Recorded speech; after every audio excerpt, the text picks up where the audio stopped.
पेशवा बाजीराव की वीरता की प्रेरक कहानी।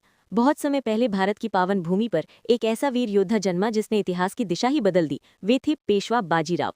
बाजीराव केवल तलवार के धनी नहीं थे, बल्कि उनकी सबसे बड़ी शक्ति थी उनकी सोच, दूरदृष्टि और अद्भुत रणनीति। बहुत कम उम्र में ही बाजीराव पेशवा बने। उस समय मुगल साम्राज्य को अपराजय माना जाता था, लेकिन बाजीराव का विश्वास किसी साम्राज्य में नहीं, बल्कि अपनी सेना और मातृभूमि की शक्ति में था। वे अक्सर कहते थे, पहले जीत का निश्चय करो, फिर युद्ध अपने आप जीत लिया जाएगा। एक बार ऐसा समय आया जब मराठा सेना संख्या में कम थी और शत्रु अत्यंत शक्तिशाली। कई सरदारों के मन में भय घर कर गया, लेकिन बाजीराव शांत थे, अडिग और आत्मविश्वास से भरे हुए। उन्होंने सीधा आक्रमण करने के बजाय अपनी सेना को तेज गति से आगे बढ़ाया और शत्रु की कमजोर नसों पर प्रहार किया। मराठा सेना बिजली की तरह चलती थी, तेज, सटीक और अप्रत्याशित। इसी कारण इतिहास ने बाजीराव को नाम दिया, बिजली की गति से युद्ध करने वाला सेनापति।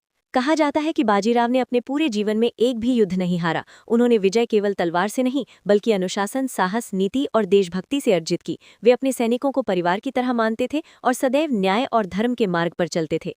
अपने जीवन से पेशवा बाजीराव हमें ये महान संदेश दे गए, सच्चा नेतृत्व वही है जो भय के समय मार्ग दिखाए और विश्वास की शक्ति से विजय दिलाए। कहानी से सीख, साहस, आत्मविश्वास और सही रणनीति से असंभव को भी संभव बनाया जा सकता है।